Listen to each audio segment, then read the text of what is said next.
Tsunami அடிக்கப்பட்ட போது ஒரு மூலஸ்தானம் சரிஞ்சதாகவும் சொல்லப்படுது. கழுத்து வரைக்குமே தண்ணி வந்திருக்குது. இந்த மூலஸ்தானம் சரியும் போது இந்த மூலஸ்தானத்துக்குள்ள இருந்ததே பொடி படரும் புல்லு முளைக்க போகுதுண்டா அந்த எல்லாம் அழிஞ்சி பழைய நிலைக்கு போகுது. முதல் அடிச்ச அலையில தாண்டி ரெண்டாவது ஒரு அலை அடிச்சுதான் பெரிய அலை. அந்த அலைக்குள்ளதான் இது சரிஞ்சதாகும். ஈழத்து திருச்செந்தூர் முருகன் ஆலயத்திற்கும் இந்தியா தமிழ்நாட்டில் இருக்கக்கூடிய திருச்செந்தூர் முருகன் ஆலயத்துக்குமே மிகப்பெரிய தொடர்பு இருக்கு. இந்த முருகனோட கண்ணுதான் தானாகவே திறந்ததாக சொல்லப்படுது. இதை பாப்பமன்றத்து மேல ஏறினா கண் திறந்திருக்கு.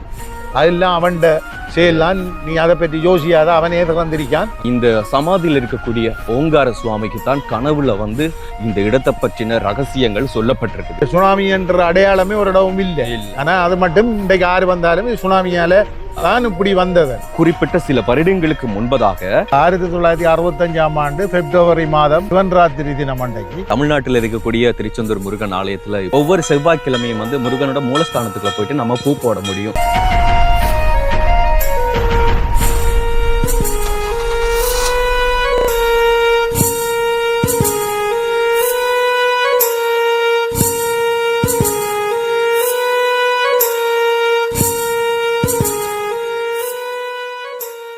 Welcome to RJ with KJ. இன்னைக்கு நம்ம நிற்கிற இடம் எங்க அப்படி சொல்லி பார்த்தீங்கன்னு சொன்னா மோஸ்ட்லி இலங்கையில் இருக்கக்கூடிய நிறைய தமிழர்களுக்கு தெரிஞ்சிருக்கும் அப்படி சொல்லி நான் நினைக்கிறேன். அதாவது மட்டக்களப்பு மாவட்டத்தில் கல்லடியில் இருக்கக்கூடிய ஈழத்து திருச்செந்தூர் முருகன் ஆலயத்தில் தான் வந்திருக்கிறோம். ஈழத்து திருச்செந்தூர் முருகன் ஆலயத்திற்கும் இந்தியாவில் இருக்கக்கூடிய இந்தியா தமிழ்நாட்டில் இருக்கக்கூடிய திருச்செந்தூர் முருகன் ஆலயத்துக்குமே மிகப்பெரிய தொடர்பு இருக்கு. அதுக்கான வரலாறுகள் நீண்டதாகவும் வந்திருக்குது. பல வருடங்களுக்கு முன்பதாகவே இங்க முருகனோட சித்து விளையாட்டுகளினால தான் இங்க இருக்கக்கூடிய ஈழத்து திருச்செந்தூர் முருகன் ஆலயம் தோன்றப்பட்டிருக்கிறது. சோ அந்த மிகப்பெரியதொரு வரலாறு உள்ளடக்கக்கூடிய இந்த ஒரு திருச்செந்தூர் முருகன் ஆலயம் இலங்கையில 2004ஆம் ஆண்டு சுனாமி அடிக்கப்பட்ட போது இந்த ஒரு மூலஸ்தானம் சரிஞ்சதாகவும் சொல்லப்படுது. உண்மையில இதற்கு பின்னதாக இருக்கும் வரலாறுகள் தான் இன்னைக்கு நாம இந்த ஒரு வீடியோல முழுக்க முழுக்க பார்க்க இருக்கிறோம். சோ வரலாறு தெரியாத எங்களுடைய தமிழ் சைவ மக்கள் வரலாறு தெரிஞ்சு கொள்ளணும் அப்படின்னா வீடியோ ஸ்கிப் பண்ணாம கண்டினியூவா பாருங்க. அதோடு சேர்த்து இந்த வரலாறுகள் அடுத்த சந்ததிக்கு கடத்து முகமாக உங்களுக்கு தெரிஞ்ச எல்லாருக்குமே கண்டிப்பா முருகன் பக்தர்கள் எல்லாருமே இந்த காணொலியை ஷேர் பண்ணிக்கொள்ளுங்க. இப்போ நம்ம வீடியோக்குள்ளார போலாம். அழகாக காட்சி கொடுக்கக்கூடிய இந்த ஈழத்து திருச்செந்தூர் முருகனோட முகப்பு இன்னைக்கு இதுவா இருந்தாலும் ஆரம்ப கட்டத்தோட முகப்பு அந்த பக்கம் இருக்கு. நான் அதை காண்பிக்கிறேன். இப்போ இந்த திருச்செந்தூர் முருகன் கடலை பார்த்த வண்ணம் இருக்கிறாங்க. கிழக்குல இருக்கக்கூடிய இந்த ஒரு கடலை பார்த்த வண்ணம் தான் இருக்கிறாங்க. ஆனா அதே சமயம் முன்னால இருந்த ஈழத்து திருச்செந்தூர் முருகன் சூரியன் மறையிற மேற்கு பக்கம் பார்த்த மாதிரி தான் இருக்கிறார். அதையும் நான் உங்களுக்கு காண்பிக்கிறேன். உள்ள போயிட்டு அதற்கு முன்னால இந்த ஆலயம் இந்த இடத்துல தோன்ற பெறுறதுக்கான காரணம் இங்க ஒரு சுவாமி இருந்தார். அதாவது ஓங்கார சுவாமி அப்படின்னு சொல்லி. ஸோ ஓங்கார சுவாமியோட சமாதி இங்க இருக்கு. நான் காண்பிக்கிறேன். இவங்களால தான் இங்க அந்த ஒரு வரலாறு அப்படியே வந்தது. அதாவது இந்த சமாதியில் இருக்கக்கூடிய ஓங்கார சுவாமிக்கு தான் கனவுல இந்த இடத்தை பற்றின ரகசியங்கள் சொல்லப்பட்டிருக்குது. அது எப்படின்னு சொல்லி பார்த்தீங்கன்னு சொன்னால் குறிப்பிட்ட சில வருடங்களுக்கு முன்பதாக ஓங்கார சுவாமி அவங்களோட கனவுல சொல்லப்பட்டிருக்குது. அவர் தூங்கி கொண்டிருக்கும் போது கனவுல இந்தியாவில் இருக்கக்கூடிய திருச்செந்தூர் முருகன் ஆலயத்திலிருந்து ஒரு காவி உடுப்பு போட்டு கொண்டு வந்தவர். அதாவது திடீர்னு கனவுல வந்ததே அவருக்கு ஒரு காவி உடுப்பு போட்ட ஒருத்தர் தான் அப்போ அவர் இதுக்குள்ள ஒரு பனைமரம் இருந்திருக்கு உள்ள. அந்த இடத்தையும் நான் காண்பிக்கிறேன். அந்த பனைமரத்துக்கு கீழே ஒருத்தங்க இருந்திருக்காங்க. அவங்க கிட்ட போய் ஐயா கேட்டிருக்காரு. அதாவது ஓங்கார சுவாமி ஐயா கேட்டிருக்காரு ஏனையா நீங்கள் இங்கே இடத்துல இருக்கிறீங்க, எங்கேருந்து வந்தீங்க அப்படி சொல்லி கேள்வியா கனவுல கேட்டிருக்காங்க. அப்போ அவர் சொன்ன பதில், நான் இந்தியாவில் இருக்கக்கூடிய திருச்செந்தூர் முருகன் ஆலயத்திலேருந்து வரேன். இங்கே கதிர்காம முருகன் தரிசிக்க போகிறதுக்காக இந்த வழியால் தான் நான் வந்து போவேன். இப்போ நான் இங்கே இருக்கிறேன் அப்படின்னு சொல்லியிருக்காரு.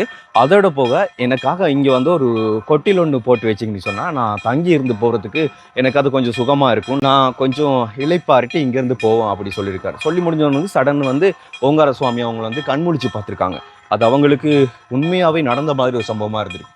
சரி அப்படி சொல்லி திடீரென்னு இங்கே பார்க்குற நேரம் இந்த பனைமரம் இருந்ததாக சொல்லப்படுது. அதுக்கு ஒரு வேலை வச்சு அவர் வழிபட்டிருக்காரு. ஆரம்பத்தில் அந்த வழிபடுறதுக்கு சில வரலாறுகள் இருக்குது. அவர் எப்படி செய்தார் அப்படி சொல்லி சின்ன கல்லில் சின்னதாக செதுக்கி உருவம் வச்சு அப்படின்லாம் சொல்லி நிறைய வரலாறுகள் இங்கே இருக்கக்கூடிய புத்தகத்திலையும் இங்கே இருக்கக்கூடிய தலைவர்கிட்ட கேட்டாலும் தெரியும். இப்போ இந்த ஆலயத்தில் இருக்கக்கூடிய குரு அதாவது ஐயா அவங்களுக்கு நல்லாவே தெரியும். ஆனால் அவங்களுக்கு கொஞ்சம் உடம்பு சுகவீனம் காரணத்தினால அவங்களால பேச முடியலை. அதனால நம்ம தலைவர்கிட்ட அது பற்றின விஷயங்களை கேட்க இருக்கிறோம். அண்ட் இங்கே இருக்கக்கூடிய அந்த குருமார் அவங்கள தேர்ந்தெடுத்ததே ஓங்கார சுவாமி குரு தான் வந்து அவர் தான் வந்து இவங்களை வந்து இந்த ஆலயத்திற்கு வந்து ஐயாக்கெல்லாம் வந்து பணி செய்யும்படி வந்து தேர்ந்தெடுத்திருக்காரு. இதில் முக்கியமான ஒரு விஷயம் என்ன அப்படி சொல்லி பார்த்தீங்கன்னு சொன்னால், யார் இந்த ஆலயத்தோட பிரதம குருவாக வந்து இருக்கிறாங்களோ அவங்க வந்து சன்னியாசியாக இருக்கணும், அதாவது திருமணம் எதுவும் பண்ணக்கூடாது அப்படின்னு தான் சொல்லப்பட்டிருக்குது. ஸோ அந்த வகையில் இங்கே இருக்கக்கூடிய குரு, அதாவது அந்த ஐயா வந்து அவர் வந்து திருமணம் பண்ணலை. அண்ட் நான் ஐயா கிட்ட கேட்டிருந்த ஒரு கேள்வி ஒன்றும், இதே வரலாறு தானா வந்து திருச்செந்தூர் முருகன் ஆலயத்திலையும், அதாவது தமிழ்நாட்டில் இருக்க திருச்செந்தூர் முருகன் ஆலயத்தில் இருக்கிறவங்களும் வந்து அப்படி தான் திருமணம் பண்ணாமல் இருப்பாங்களா அப்படி சொல்லி கேட்டிருந்தேன். இல்லை தம்பி, அந்த வரலாறு வேறு இந்த வரலாறு வேறு அப்படின்னு சொல்லியிருந்தார். வந்து இங்கே இருக்கக்கூடியவங்க வந்துட்டு பிரம்மச்சாரியாக தான் வந்து இருக்கணும் அப்படி சொல்லி அவங்களுக்கு சொல்லப்பட்டிருக்குது. ஸோ பார்த்தீங்கன்னு சொன்னால் இது வந்து ஓங்கார சாமியோட சமாதி பாருங்க. சமாதி வந்து ஒரு லிங்க வடிவில் தான் உள்ள நாகலிங்கேஸ்வரர் மாதிரி இருக்கும். லிங்கத்துக்கு மேலே நாகம் இது வந்து. ஸோ இப்படி தான் மோஸ்ட்லி நிறைய இடங்களில் சமாதியானவங்களுக்கு வந்து லிங்க வடிவில் வந்து வச்சு தான் வந்து வழிபடுவாங்க.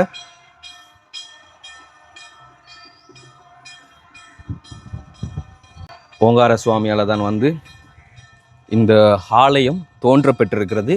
அதற்கும் காரணம் முருகனோட சித்து விளையாட்டுகள் அப்படின்னு சொல்லப்படுது. இப்போ வந்து நம்ம ஆலயத்திற்கு உள்ளே போகலாம். உள்ளே போய் நான் உங்களுக்கு நிறைய விஷயங்களை வந்து எக்ஸ்பிளைன் பண்ணுறேன், எனக்கு தெரிஞ்ச விஷயங்களை. அதுக்கப்புறமா வந்து தலைவர்கிட்ட கேட்டு நம்ம பல விஷயங்கள் வந்து தெரிஞ்சுக்கொள்வோம். பார்த்தீங்கன்னா இப்போ மேற்கு பக்கம், அந்த பக்கம் வந்து சூரியன் மறையிற டைம், அதாவது அஸ்தமனம் ஆகிறது அப்படி சொல்லுவோம். அந்த பக்கம் மறைஞ்சு கொண்டே இருக்கும். இன்னைக்கு ஸ்பெஷல் என்னன்னு சொல்லி பார்த்தீங்கன்னு சொன்னால், இந்த ஆலயத்தில் செவ்வாய்க்கிழமை, ஒவ்வொரு செவ்வாய்க்கிழமையும் வந்து முருகனோட மூலஸ்தானத்துக்குள்ள போயிட்டு நம்ம பூ போட முடியும். ஒரு நாள் விரதம் இருந்து இல்லைனா 3 நாள் அப்படி குறிப்பிட்ட நாட்களில் வந்து நம்ம சுத்தபத்தமாக இருந்து விரதம் நோம்பு இருந்து வந்து நம்ம இந்த செவ்வாய்க்கிழமைகளில் வந்து உள்ளே போய் வந்து பூக்கள் போடலாம் அப்படின்னு சொல்லப்படுது. ஸோ இன்னைக்கு நிறைய பக்தர்கள் வருவாங்க அப்படின்னு சொல்கிறாங்க. இந்த செவ்வாய்க்கிழமையில் மூலஸ்தானத்துக்குள்ளே போய் வந்து பூ போடுறதுக்காக வேண்டி. அப்படியே இந்த இடத்துல வந்து பார்த்தீங்க சொன்னால் வந்து இங்கே ஒரு வேல் இருக்கும். வேலுன்னே தெரியாத அளவுக்கு வந்து நேர்த்தி கடன்களுக்காக வேண்டி நேர்த்திகள் வச்சு கட்டிருக்காங்க வளைச்சி. ஸோ இந்த இடத்துல தான் வந்து பார்த்தீங்க சொன்னால் ஒரு பனைமரம் வந்து இருந்திருக்கு. அந்த பனைமரம் வந்து இப்போ சரிஞ்சு விழுந்துட்டு அது அங்கே இருக்குது. அதுதான் வந்து மெயின் முக்கியமான ஒரு வரலாறு. அதையும் நான் உங்களுக்கு காண்பிக்கிறேன். அண்ட் இந்த மூலஸ்தானம் இருக்குல்ல, இது வந்து 2004ஆம் ஆண்டு அடித்த சுனாமியின் போது வந்து சரியப்பட்டிருக்கு. அதாவது முதல் அடித்த அலையில் தாண்டி 2வது ஒரு அலை அடித்து தான் பெரிய அலை, அந்த அலைக்குள்ள தான் வந்து இது வந்து சரிஞ்சதாக வந்து சொல்லப்படுது. இந்த சுனாமியின் போது இந்த மூலஸ்தானம் சரியும் போது இந்த மூலஸ்தானத்துக்குள்ள வந்து இருந்தது இந்த கோயிலில் இப்போ பூசாரி இருக்கக்கூடிய ஐயாவும் ஐயாவோட சகோதரன் அண்ணாவும் தான் வந்து இருந்திருக்காங்க. அவங்க 2 பேர் தான் வந்து இருந்திருக்காங்க. ஸோ அவங்க வந்து உள்பக்கம் நான் காண்பிக்கிறேன் பாருங்கள் உங்களுக்கு. அந்த உள்பக்கத்துக்குள்ளே வந்து உள்ள விளக்குகள் கொளுத்துறதுக்கு 2 பக்கம் வந்து கம்பி மாதிரி ஒரு வடிவமைப்பு ஒன்று இருக்கும். அதுக்குள்ளே தான் வந்து அவங்க இருந்திருக்காங்க. அதை பிடிச்சிட்டு வந்திருக்காங்க. அவங்கள்ட்ட கழுத்து வரைக்கும், கிட்டத்தட்ட அவங்கள்ட்ட கழுத்து வரைக்குமே வந்து தண்ணி வந்திருக்குது. ஸோ அந்த தண்ணியில் வந்து மூச்சு திணறி இருக்கிறாங்க. ஆனால் அவங்களோட உயிருக்கு வந்து எதுவும் ஆகலை. இது வந்து ஒரு முருகனோட ஒரு அருள் அப்படின்னு சொல்லியிருக்காங்க, அவரோட சித்து அப்படின்னு சொல்லியிருக்காங்க. ஸோ ஒருத்தவங்களோட உயிர் எப்போ போகணும், எப்போ இது வரைக்கும் வாழணும் அப்படிங்கிறத வந்து நம்ம நிர்ணயிக்கிறத விட விதி தான் நிர்ணயிக்கும் அப்படின்னு சொல்லுவாங்க. அது முக்கியமான ஒரு விஷயம். ஆனால் வந்து பார்த்தீங்கன்னு சொன்னால் இந்த மூலஸ்தானத்துக்கு கீழே வந்து யாருக்கும் தெரியாத மிக முக்கியமான ஒரு வரலாறு இருக்குது. அதாவது இங்கே இருக்கக்கூடிய ஓங்கார சுவாமி, அதாவது இப்போ சமாதி ஆகிட்டார் உங்களுக்கு தெரியும், அவர் சொல்லியிருக்கிறார் வந்து இதுக்கு கீழே வந்து ஒரு ஜீவ சமாதி ஒன்று இருக்குது தம்பி அப்படின்னு சொல்லி இப்போ இருக்கக்கூடிய ஐயாட்ட மட்டும் அந்த வரலாறை சொல்லிட்டு போயிருக்கார். அதாவது அவர் சமாதி ஆகிறதுக்கு முன்னால் சொல்லியிருக்கிறார் வந்து என்ன சொன்னால், கீழே அந்த மூலஸ்தானம் கீழே வந்து தோண்டும் போது வந்து கீழே வந்து ஜீவ சமாதி ஆனதுக்கான அடையாளங்கள், அந்த திருநீறு, அந்த இலைகள் அதெல்லாம் வந்து இருந்ததாக வந்து சொல்லப்பட்டிருக்கு. ஸோ அந்த ஒரு வரலாறு நிறைய பேருக்கு வந்து தெரியாது. அப்போது அப்படி இந்த இடத்துல வந்து இந்த மூலஸ்தானம் இருக்கணும், இந்த இடத்துல வந்து இப்படி ஆலயம் வரணும் அப்படின்னு சொல்லி முருகன் வந்து எப்படி தேர்ந்தெடுத்தாரோ அதே மாதிரி இந்த இடத்துல வந்து அவங்களுக்கு தெரியாமலே வந்து ஒரு ஜீவ சமாதி கூட இருந்திருக்கு. அப்படிங்கிறது வந்துட்டு எவ்வளோ பெரிய ஒரு வரலாறு அப்படி சொல்லி பாருங்கள். ஸோ இதுக்கு பின்னால் நிறைய விஷயங்கள் வந்து ஒளிந்திருக்கலாம். அப்படி பார்த்தீங்கன்னு சொன்னால் இதுதான் வந்து ஈழத்து திருச்செந்தூர் முருகனோட பழைய கோயில், அதாவது சுனாமி அடிக்கும்போது இருந்த கோயில் அப்படி சொல்லலாம்.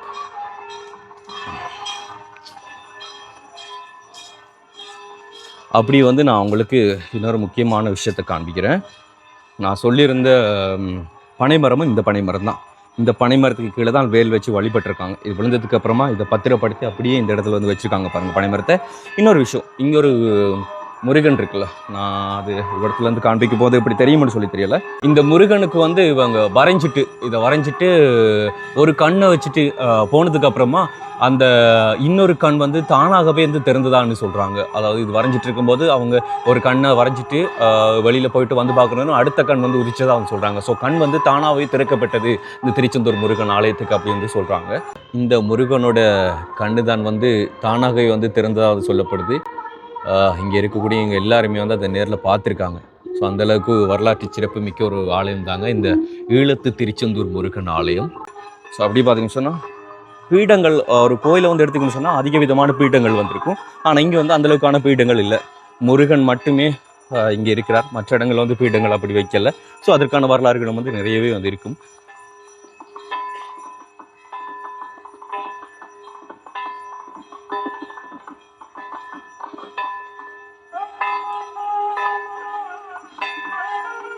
அப்படி இந்த பக்கம் பார்த்தீங்கன்னு சொன்னால் இது வந்து கோயில் ஐயாக்கள் வந்து இருக்கக்கூடிய ஒரு மடம். அதுக்குள்ளேயே வந்து சில பசங்களையும் வச்சு பார்த்து கொள்றாங்க. அதாவது தாய் தந்தை இல்லாத பசங்களை வந்து ஆசிரமம் மாதிரி பார்க்குற மாதிரி பார்த்து கொள்றாங்க. அப்படியே இப்போ வந்து பார்த்தீங்கன்னு சொன்னால் அபிஷேக பூஜை வந்து நடந்துட்டு இருக்குது.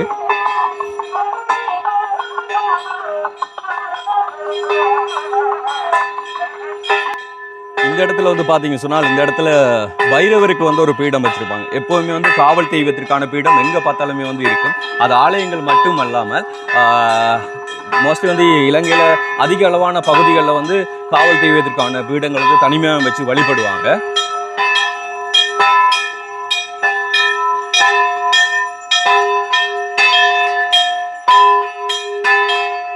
அழகாக வந்து காற்று வீசக்கூடிய பகுதி தாங்க வந்து இந்த திருச்செந்தூர் முருகன் வந்து அமைஞ்சிருக்கக்கூடிய அந்த பகுதி. உண்மையில் தமிழ்நாட்டில் இருக்கக்கூடிய திருச்செந்தூர் முருகன் ஆலயத்தில் எப்படி கடலை பார்த்த மாதிரி முருகன் இருப்பாரோ அதே மாதிரி ஒரு அமைப்பு தான் வந்து இங்கேயும் அழகாக வந்து அப்படியே இருக்கும். அண்ட் இங்கே இருக்கக்கூடிய வந்து தேர், இதுக்குள்ளே தேர் இருக்குது. இந்த தேர் கூட வந்து சுனாமியின் போது அப்படியே அடித்து அங்கே இந்த கோயிலுக்கு அந்த பக்கம் இருக்கிற முதலாவது வீடு, அந்த வீட்டுக்கிட்ட வந்து தேர் இருந்ததாக சொல்லப்படுது. அதே தேர் தான் வந்து இப்போவும் வந்து இதுக்குள்ளே வந்து இருக்குதான். மாற்றம் எதுவும் செய்யலையாம். அந்த தேர் தான் வந்து இப்போயும் இருக்கான். ஆனால் நிறைய பேர் வந்து சொல்லுவாங்கல்ல, அதாவது எந்தெந்த இடங்களில் போனால் கடவுள் வந்து இருக்கிறதா வந்து நம்மளால் உணர முடியும் அப்படி சொல்லி. அப்படியான ஒரு இடம் தான் வந்து இந்த திருச்செந்தூர் முருகன் ஆலயம், ஈழத்து திருச்செந்தூர் முருகன் ஆலயம். கடவுள் இருக்காரா இல்லையா அப்படிங்கிற கேள்விக்கான பதில் வந்து நம்ம அந்த இடத்துல வந்து தியானம் மேற்கொள்ளும் போது தான் தெரியும். நான் வந்து எப்படி சொல்கிறோம், ஒரு மதத்தை பரப்புரை செய்கிறேன் அப்படி சொல்லி அதான் வந்து நினைக்காதீங்க. எல்லா மதக்காரங்களுக்கும் அவங்களோட கடவுள் வந்து இருக்காரா இல்லையா அப்படிங்கிற கேள்விகள் வந்து அவங்களே அறியாமல் சில நேரங்களில் தியானங்கள் மேற்கொள்ளும் போது ஒரு அருள் ஒன்று கிடைக்கும். அவ்வளோதான். அருள் ஒன்று சொன்னால் வந்து மன நிம்மதி. நம்ம என்ன தான் பெருசாக சாதிக்காட்டியும் ஒரு ஏதோ ஒன்று சாதித்த மாதிரி அப்படியே ஒரு ஃபீல் ஆகும். அந்த ஒரு அழகாக இருக்கும், ரம்மியமாக இருக்கும். ஸோ அமைதியாக இருக்கும். இந்த இடத்துல வந்து சவுண்ட் ஏதாச்சும் இல்லாமல் இருந்தால் மட்டும் அந்த இடத்துல வந்து இன்னும் அழகாக இருக்கும். இன்றைக்கி வந்து செவ்வாய்க்கிழமை ஸ்பெஷல் விசேஷம் அப்படிங்கிறதுனால நிறைய பேர் வர்றதுனால இன்றைக்கி இந்த ஸ்பீக்கர் போட்டு அப்படி இருக்காங்க. ஸ்பீக்கர் எதுவுமே போடாதனால தனிமையில் வந்து கொஞ்ச நேரம் இருந்து ரிலாக்ஸாக இருந்து பாருங்கள். அந்த இடங்களில் தான் வந்து கடவுள் வந்து பிரயாசம் பண்ணுற மாதிரி நம்மளுக்கு தோணும். பார்த்தீங்கன்னா இங்கே வந்து 3 சுவாமிகள் இருப்பாங்க. ஒன்று சுவாமி சிவானந்தா சரஸ்வதி சுவாமி. அவங்களுடைய ஜனனம் வந்து காண்பிக்கிறேன் பாருங்கள். ஜனனம் செப்டம்பர் 8, 1887. சமாதி வந்து 14 ஜூலை 1963. அதே மாதிரி நான் சொன்ன சுவாமி ஓங்காரானந்த சரஸ்வதி ஜனனம் ஜூலை 13, 1924. சமாதி வந்து 20 நவம்பர் 2004. இவங்களால தான் இந்த கோயில் வந்து தோற்றம் பெற்றது. இவங்களோட கனவுல தான் வந்து முருகன் சித்து விளையாட்டுகள் காண்பிச்சதாக வந்து வரலாறு சொல்லப்படுது. அப்படி இங்கே வந்து பார்த்தீங்கன்னு சொன்னால் சுவாமி சிதானந்த சரஸ்வதி ஜனனம் 24 செப்டம்பர் 1916. சமாதி 28 ஆகஸ்ட் 2008 அப்படி சொல்லப்படுது. இதில் இருக்கக்கூடிய மற்ற 2 சுவாமிகளும் யார் அப்படிங்கிறது எனக்கு தெரியாது. ஆனால் சுவாமி ஓங்காரானந்த சரஸ்வதி இவங்கள் தான் வந்து இந்த ஆலயம் தோன்றதுக்கான மூலக்கர்த்தாவை வந்து இருந்திருக்காங்க. வணக்கம் ஐயா. வணக்கம்.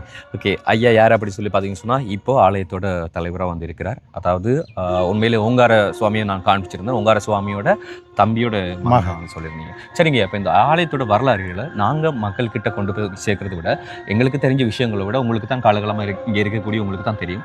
இந்த ஆலயம் எப்படி தோன்றப்பட்டது, இந்த வரலாறுகள் எப்படிங்கிறத சுருக்கமாக சொல்கிறீங்களா? இந்த ஆலயம் வந்து சுவாமி ஓங்காரானந்த சரஸ்வதி என்ற ஒரு சுவாமியால் ஆரம்பிக்கப்பட்டது. அவர் வந்து அவருக்கு இது ஒரு காணி, வெறும் காணி. இதில் தென்னை மரம், ஒரு சின்ன ஒரு அவர் வந்து தங்கி போகிறதுக்கு ஒரு ஆச்சிரமம் மாதிரி ஒரு சின்ன ஒன்று இருந்தது. அவருக்கு அங்கே மட்டக்களப்பு கோட்டமுனையில் ஒரு ஆச்சிரமம் அவர் கட்டியிருந்தார், சிவானந்த ஆச்சிரமம்.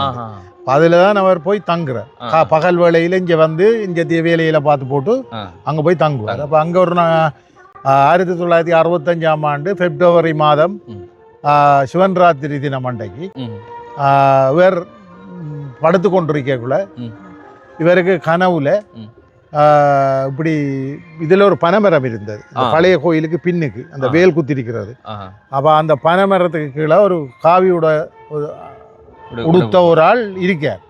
அப்போ இவர் அந்த பழமையா வார மாதிரி வந்திருக்கார். இவர் இருக்க அப்போ அவருக்கு கிட்ட போய் கேட்டிருக்கார், என்ன சுவாமி இதுக்குள்ள வந்து இருக்கிறீங்க, நீ யாரு, நான் இப்படி என்றது சொல்ல அவர் சொல்லியிருக்கார், நான் இந்த வழியால் தான் நான் கதிராமத்துக்கு போகிறேன், நான் இதில் தங்கிட்டு போகிறதுக்கு வந்து இருக்கேன், நீ இதில் எனக்கு ஒரு இடம் ஒன்று அமைச்சு கொடுத்தேன்டா, ஒரு வருஷம் நான் இதில் தங்கி போவேன் என்று இவருக்கு சொல்ல இவர் டக்கண்டு என்னோட நம்மோட இது இப்படியாண்டுட்டு இவர் காலையில் எழும்பி இவர் கொஞ்சம் வந்தால் இந்த பனைமரம் இருக்குது அந்த இடத்துல அந்த தான் கண்ட இடம் அந்த இடத்துல பனையும் இருக்குது.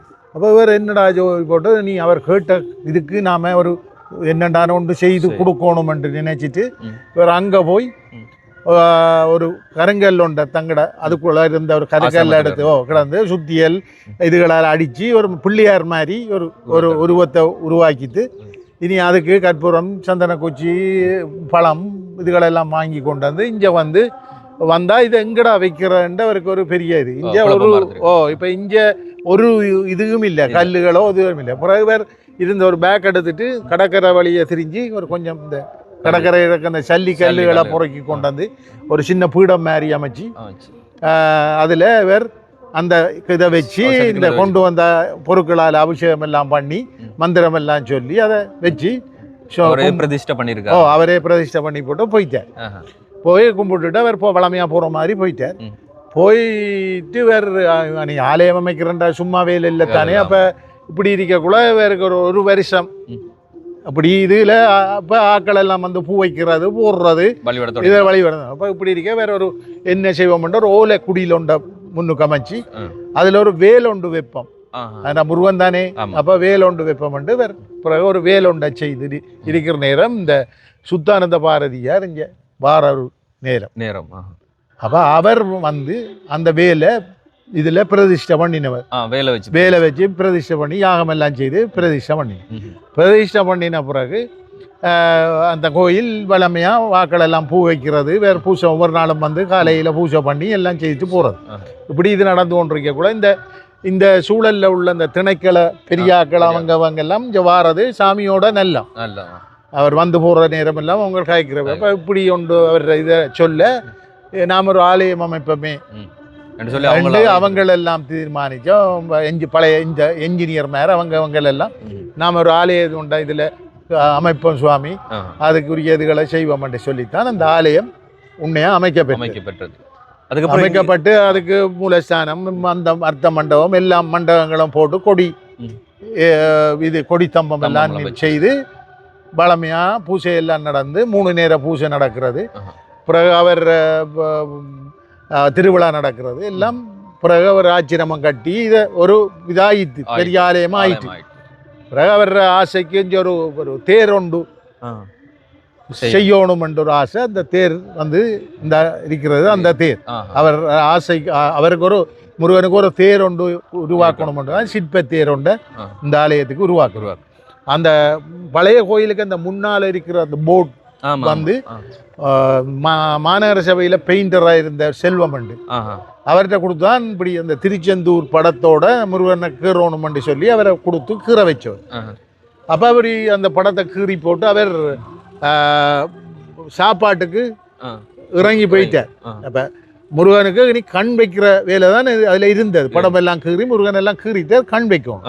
அப்போ அவர் நான் சாப்பிட்டுட்டு மற்றது கண் ஒரு நல்ல நேரத்தில் வைக்கணும், சுவாமியை கொண்டு வந்து வைக்கணும் என்ற ஒரு விருப்பத்துக்கு அவர் இறங்கி போயிட்டார். இறங்கி போய் சாப்பிட்டுட்டு திருப்பி பழையபடி இதை பாப்பமண்டத்து மேலே ஏறினா கண் திறந்திருக்கு.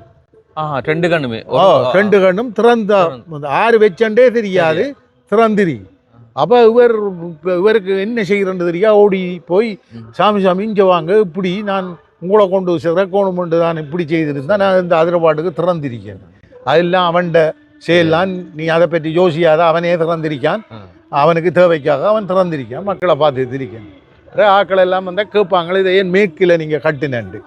அந்த நேரத்தில் இதில் அந்த குடிசனங்கள் இல்லை, இது முன்னுக்கெல்லாம் பெரிய வெளிதான், வெட்ட வழியா. அப்போ முருகன் மக்களுக்கு தானே அவர் அருள் பாலிக்கணும். அப்போ அவர் இப்படி இருந்தால் தான் ஊருக்கு மக்களுக்கு அருள் பாலிக்கலாம்னு தான் அவர் அந்த மேற்கா நோக்கி கட்டி அவர் இப்படியே செய்து கொண்டிருக்கக்குள்ள அவர் அந்த கடைசி இறுதி சமாதி அடைகிற நேரம், சுனாமி அடிக்கும் போது, சுனாமி அடிக்க முதல் சுனாமி நவம்பர் 26, இவர் செப்டம்பர் 20 சமாதி அடைஞ்சவர்.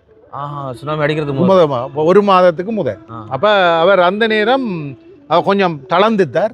தளர்ந்து இந்த ரூம்ல இதுல முதல் ஆச்சரியமா ரூம் எல்லாம் இருந்தது. அப்ப அவருக்கு அவரோட ரூம்ல இருந்தவர் இருக்கக்குள்ள அவருக்கு அந்த அவர் இதுல சொன்னார் இதால். அப்ப அந்த நேரம் சொன்னார் ஒரு பெரிய ஒரு இதொன்று நடக்க போகுது, அந்த நேரமே சொல்றார். அப்ப எங்களுக்கு வேற அந்த வயது போன தளர்ந்தது இல்லை, இதுகள் ஒரு இதொன்று நடக்க போகுது, இதால பெரிய பெரிய வாகனம் எல்லாம் போகுது, அப்படி இப்படி இந்த இடத்துல இனி புல் பூண்டு தான் முளைக்க போகுது அப்படி என்றெல்லாம் அந்த அவர் சொல்றார். அவருக்கு அவங்கள துறவி இதாண்டபடியா அவங்களுக்கு இதுகள் தெரிஞ்சிருக்கு, நமக்கு அது தெரிய வேற அந்த வயது போனது இந்த நேரத்தில் இப்படி அலம்புறாரு நாங்க விட்டுட்டோம். பிறகு அவர் அந்த சமாதி அடைஞ்சு அப்புறம் அவர் சமாதியை நாங்கள் இதில் தான் கொண்டு வந்து வச்சு ஒரு வேலும் வச்சு பிளேட் பண்ணி வச்சாச்சு. வச்சுட்டு போயிட்டோம். பிறகு சுனாமி அதிலிருந்து தொடர்ந்து 26 சுனாமி அடிக்குது. அவர் சமாதியானது 20 சமாதி அடைஞ்சு 26 ஒரு மாதம் நவம்பர், இவர் செப்டம்பர் நவம்பர். அப்ப 26 இவர் அக்டோபர்ல, செப்டம்பர்ல அக்டோபர் ஒரு மாதம். அவர் நாங்க சுனாமி அடிச்சிட்டு சனமெல்லாம் மல்லோல கல்லோலம். அப்ப நான் வந்தேன், நானும் இங்க இருந்த ஒருவர் வில்வராஜான் இப்பயும் இருக்க, அவரும் நானும் இங்க ஆலயத்துக்கு வாரோம் பார்க்க. மோட்டார் சைக்கிள் அங்க மெயின்ல போட்டுட்டு நடந்து வாரோம். இந்த ரோட்ல எல்லாம் இந்த தண்ணிகள் எல்லாம் இந்த வெடிச்ச இதுக்குள்ளால விதிசை அப்படி அதை பார்த்து கொண்டு கோயிலுக்கு வரக்குள்ள கோயில் இப்படி சரிஞ்சிருக்கு. ஒரு முன் பகுதி ஒன்று இறங்கி இருக்கு, அதுல பெரிய ஒரு கிடங்கு, இதுல ஒரு பெரிய கிடங்கு, தண்ணி எல்லாம் உடைஞ்சிட்டு இந்த கட்டிடங்கள் எல்லாம் உடைஞ்சி இருக்கு. அப்போ அதெல்லாம் பார்த்துட்டு சமாதியை போய் பார்ப்போம். இங்க வாரம் இதுல ஒரு இதுக்குமே இல்லை, அப்படியே நாங்க எப்படி வச்சிருந்தோமோ அதே மாதிரி வேல் கொடி எல்லாம் அப்படி ஏறி ஒரு மண் கூட மூடல் சும்மா இருக்கு. பழமையா பார்த்தோம், நாங்க இப்படி செய்தோமோ அப்படி ஏறி அடிச்ச மாதிரி இல்லை, அதுல ஒன்றுமே இல்லை. அது சும்மா பழமையா இருக்கிற மாதிரி இதுக்கு ஒரு தண்ணியோ ஒன்றுமே இல்லை. கோபுரம் மட்டும் தான் சரிஞ்சிருக்கு, இது அப்படியே இருக்கு. பிறகு நாங்க இதையும் பார்த்துட்டு பிறகு நாங்க போய் நான் இப்ப இதுக்குள்ள இந்த இது களியக்குள்ள இதுக்குள்ள இருந்த 2 ஐயாவும் 2 ஐயாமா இருந்தான், அதுக்குள்ள மேலே ஏறித்தான் அவங்க உயிரை தப்ப வேணும். பிறகு அவங்கள போய் பார்க்க போறோம்ட்டு போய் அவங்க செபஸ்டியா கோயில் அதுக்குள்ள போயிருந்து பிறகு எங்கட ஆச்சிரமத்தில் இருந்து பிறகு இப்படியே பிறகு திருப்பி தான் நாங்க இது செய்தோம். கிழக்கு பக்கம் பார்த்து பிறகு நாங்க செய்யக்குள்ள அந்த நேரம் இதையும் சொன்னவர், இது மேற்கு பக்கம் இது ஒரு நேரம் திரும்பும் மக்களால திரும்பும். ஒருவேளை அதுக்காகத்தான் அதெல்லாம் அதுகளுக்காக தெரியா நாங்க இன்றைக்கும் அதை ஒரு சுனாமி இதை நினைவா இன்றைக்கும் வச்சிருக்கோம். என்னடா சுனாமி என்ற அடையாளமே ஒரு இடமும் இல்லை, ஆனா அது மட்டும் இன்றைக்கு யாரு வந்தாலும் சுனாமியால தான் இப்படி வந்தது. அதுபோக சுவாமி இருக்கும்போது ஒரு இடம், அப்ப அது மறைய கூடாண்டதுக்காக இப்ப வச்சிருக்கு. உண்மையில அதாவது உண்மையில அவர் இறக்கிறதுக்கு முன்னாலே வந்து தெரிஞ்சிருக்கு சமாதி. அதான் அவருக்கு அது அவங்களுக்கு அந்த அவங்க ஒரு வித்தியாசமான ஆக்கள் தானே. இப்ப நாம இதுன்றோம், அவங்களுக்கு ஒரு வேற ஒரு இதுல உள்ளாக்கள், அவங்களுக்கு அதுகள் தெரியும். கண்டிப்பா அந்த இது நாம வேண்டாம். அவர் அந்த வயதுக்கு அவர் இனி வயது நாம பகுதி பண்றான், வயது போனா இது சும்மா இது செய்யறாங்க. அது மாதிரி தான் நாங்களும் உண்மையா செய்யுது. நடந்த பிறகுதான் எல்லாருக்கும் யோசிச்சு அவர் சொன்னது கொடி படரும் புல்லு முளைக்க போகுதுண்டா அந்த எல்லாம் அழிஞ்சு பழைய நிலைக்கு போகுது. இதுல பெரிய பெரிய வாகனம்டா இந்த ஜேசிபி அதுகள் இதுகள் எல்லாம் போனது. அந்த தேர் ஒரு சேதமும் இல்லாம முன்னுக்கு போய் நின்றது. தேர்ச்சாலை அதுல தான் இருந்தது. அதே தேர் தான் இப்பவும் இருக்கு. அந்த தேர்ச்சாலை முழுமையா உடைஞ்சு விழுந்தது. தேருக்கு ஒரு ஆபத்தும் இல்லை. அது வெளியில போன பிறகுதான் இது உடைஞ்சு விழுந்துருக்கு. அது தேர் முன்னுக்கு போயிருந்தது ரோட்ல. கண்டிப்பா. அதாவது அப்படி அப்பப்போ நடக்கணும்னு சொல்லி எழுதப்பட்டிருக்கு. அதாவது ஐயாவுக்கு அதாவது சமாதியான சுவாமிக்கு வந்து தெரிஞ்சிருக்குது சுனாமின்றது ஒன்று வரும். அதாவது அந்த மேற்கு பக்கம் பார்த்த சுவாமி வந்து கிழக்கு பக்கம் மாற்றப்படும் அப்படிங்கிறது தெரிஞ்சிருக்கு. அதனாலதான் கோபுரத்துக்கு வந்து அப்படி மூலஸ்தானத்துக்கு அந்த அளவுக்கு சேதம் ஏற்பட்டு கூட சமாதிக்கு இங்க எதுவுமே நடக்கும். ஸோ அது வந்து அது உள்ளதுபடி அப்படியே இருக்கு கிழக்கு பார்த்து. அண்ட் அதே மாதிரி வந்து மூலஸ்தானமும் இன்னைக்கு வந்து கிழக்கு பார்த்து வந்து மாற்றப்பட்டிருக்காது. என்ன சொன்னா உண்மையில அந்த பக்கம் வந்து பார்த்தீங்கன்னு சொன்னால் சில மக்கள் வந்து புல்லால் அலைவாங்க அப்படி இப்படிலாம் செய்வாங்க தானே. இப்போவுமே வந்து திருச்செந்தூர் முருகனை எடுத்துக்கொண்டு பார்த்தீங்கன்னு சொன்னால் இருக்கும். அப்படித்தான் இங்கேயும் இருக்குது. உண்மையில நிறைய பக்தர்கள் வந்து இங்க வந்து போய் கொண்டிருக்காங்க. பக்தர்களை பொறுத்த மட்டும் அவங்க வைக்கக்கூடிய நேர்த்திகள் எல்லாமே நிறைய இங்க ஒரு இது என்னடான்னா அவங்க வைக்கிற நேர்த்திய முருகன் ஏதோ வகையில நிவர்த்தி செய்து கொடுக்குறான் என்ற ஒரு இது நம்பிக்கை இந்த மக்கள்கிட்ட இருக்கு. அதால மக்கள் கூடுதலா இங்க வராங்க. மற்றது இங்க ஒரு விசேஷம் என்னன்னா ஒவ்வொரு செவ்வாயும் நேர்முக தரிசனம் இருக்கு. உள்ள நேரடியா போய் 3 நேரமும் இருக்கு. காலையில மதியம் இரவு 3 நேரமும் அவங்க உள்ள போய் ஆசாரமா சில இதுகள் இருக்கு. உடுப்பு தலை அது இதுகள் எல்லாம் அந்த ஆசாரமா உள்ள போய் அவங்க மூலஸ்தானத்து முருகனுக்கு நேரடியா பூ போடலாம். அதால இந்த செவ்வாய்க்கிழமை இங்க ஒரு விசேஷம். ஆக்கள் எண்ணிக்கை மற்ற ஆலயங்களோட ஒப்படைக்க இங்க அதிகம் கூட பூரணையில புண்ணச்சோலை அப்படி மாதிரி இங்க ஒவ்வொரு செவ்வாய் இங்க நிறைய ஆட்கள் வருவாங்க. அது வெள்ளியை விட இங்க இந்த செவ்வாய் வந்து இந்த முருகனுக்கு விசேஷமான ஒரு நாளா இருக்குது. கண்டிப்பா வந்து பெரிய பெரிய படிப்புகள் படிச்சவங்க பட்டதாரிகள் அவங்க எல்லாம் நிறைய பேர் தான் வந்து இங்க வந்து கொண்டிருக்காங்க. நான் பார்த்த வகையில நிறைய பேர் வந்து நிறைய விஷயங்கள் வந்து எங்ககிட்ட ஷேர் பண்ணியிருந்தாங்க. தெரிந்தாலே சில பேர் வந்து வீடியோலாம் வந்து பேச மாட்டாங்க. அந்த வகையில நிறைய பக்தர்கள் வந்து அவங்களோட வேண்டுதல்கள் நிறைவேறினதாகவும் இன்னைக்கு வரைக்கும் இந்த ஆலயத்துக்கு வந்து போறதா வந்து சொல்றாங்க. அதாவது கடவுள்கள்ல மிக சாந்தமான ஒரு கடவுள் தான் வந்து முருகன். ஸோ முருகன் வந்து பல ரூபங்கள் இருக்குது. பால முருகன் அப்படின்லாம் சொல்லி. ஸோ அந்த வகையில் ஈழத்து திருச்செந்தூர் முருகன் ஆலயம் வந்து இலங்கையில் பிரசித்தி பெற்ற ஆலயங்கள்ல மிக முக்கியமான ஒரு ஆலயமாக வந்து திகழுது. ஸோ கண்டிப்பாக வந்து மட்டக்களப்புக்கு வரக்கூடியவங்க வந்துட்டு ஆலய வழிபாட்டில் எந்தெந்த ஆலயம்லாம் போய் விரும்புகிறீங்களோ அந்த ஆலய பட்டியலில் திருச்செந்தூர் முருகன் ஆலயம் வந்து மிக முக்கியமானது. ஆகவே நீங்களும் இங்கே வரலாம், வழிபடலாம். ஒவ்வொரு செவ்வாயும் ஐயா சொன்ன மாதிரி வந்து நேர்முக தரிசனம் நீங்களே வந்து மூலஸ்தானத்துக்குள்ள சென்று பூ போட்டு கடவுள் வந்து வழிபடலாம். இது எல்லா ஆலயங்களையும் கிடைக்கக்கூடிய வாய்ப்பு கிடையாது. ஆனால் இந்த திருச்செந்தூர் முருகன் ஆலயத்தில் கிடைக்குது. நிறைய விஷயங்கள் எங்க கூட வந்து பக்கத்துல இங்க தமிழ்ல தான் அர்ச்சனை மந்திரம் எல்லாம் கூடுதலாக தமிழ்ல தான். சுவாமிக்கும் விருப்பம் ஆக்களுக்கு விளங்கணும். கண்டிப்பா. அதாவது நான் என்ன செய்கிறேன்ன்றது மக்களுக்கு விளங்கணும். அதுக்காக அவர் மக்கள் தமிழ் மக்கள் சமஸ்கிருத குறைவு கூட தமிழ்ல முருகன் வெளியில இப்ப திருவிழா காலம் மற்ற காலத்துல முருகன் வெளியில வந்தா அவருக்கு தமிழ்ல தான் கூட்டர்ச்சனை நடக்கும். எல்லாரும் கூட்டர்ச்சனை போடுவாங்க முருகனுக்கு போட்டுதான் சுவாமி வீதி வலம் பெறும். கண்டிப்பா. அப்படியெல்லாம் அதால அந்த தமிழ்ல தான் கூடுதலா நாங்க செய்வோம். ஏன்னா சமயம் அது இந்த கூடுதலா அந்த தமிழ்ல தான் செய்யணும் என்ற ஒரு நினைப்புல தான். ஏன்னா மக்களுக்காகத்தான் ஆலயம். ஆகவே மக்களுக்காக அதாவது உண்மையில தமிழுக்கும் சைவ கடவுளான தமிழ் கடவுளான முருகனுக்கும் வந்து நிறைய தொடர்புகள் இருக்கிறதா வந்து சொல்லப்பட்டிருக்கு. ஃபார் எக்ஸாம்பிளுக்கு வந்துட்டு ஔவையார் கூட வந்து நிறைய பாடல்கள் மூலம் வந்து சொல்லியிருக்காங்க. அது ஸோ அதனால தான் இன்னைக்கு வரைக்கும் எங்களுடைய தமிழ் கடவுளா வந்து நாங்கள் வழிபடுற முருகனா. அந்த வகையில் வந்து உண்மையிலே தமிழில் வந்து திருமந்திரங்கள் ஓதுறதெல்லாம் வந்து அருமையான ஒரு விஷயம். அது நல்லது. வந்து என்ன சொன்னால் உண்மையில நம்ம மந்திரங்கள் ஓதும்போது வந்து சமஸ்கிருதங்களில் வந்து பாவிக்கும் போது சில பேருக்கு வந்து விளங்காது. ஆனால் சமஸ்கிருதத்தை வந்து சில பேர் வந்து விமர்சிப்பாங்க. நானும் அந்த வகையில் ஒரு காலத்தில் விமர்சித்தவன் தான். ஆனால் சமஸ்கிருதம் அப்படிங்கிறது அந்த ஒளி வடிவ கொண்டது ஒன்று அப்படிங்கிறதுனால, அதாவது சமஸ்கிருத மந்திரத்துக்கும் தமிழில் ஓதப்படுற திருமந்திரங்களுக்குமான வேறுபாடுகள் சொல்லி பார்த்தீங்கன்னு சொன்னால் திருமந்திரங்கள் உள்ளே சென்று அது வந்து வெளியில் வந்து சேரத்துக்கான நேரங்கள் அதிகம் எடுக்கும். அதே சமயம் சமஸ்கிருத மந்திரங்கள் அந்த ஒளி வடிவம் வந்து வேறுபட்டதுனால அது வேகமாக போய் சென்றடையுது அப்படின்னு சொல்கிறாங்க. ஸோ அப்படியான வித்தியாசங்கள் இருக்குது. நம்ம இப்போ வந்து அதுக்குள்ளே போகாமல் தமிழில் வந்து இங்கே ஓதப்படுது அப்படிங்கிறது வந்து உண்மையில் வரவேற்கத்தக்க ஒரு விஷயம். அந்த வகையில் நிறைய விஷயங்களை எங்கள்கிட்ட வந்து பகிர்ந்ததுக்கு ரொம்ப நன்றிங்க ஐயா. நாங்கள் இன்னொரு காணொலியில் சந்திக்கிறோம். நன்றி. நன்றி.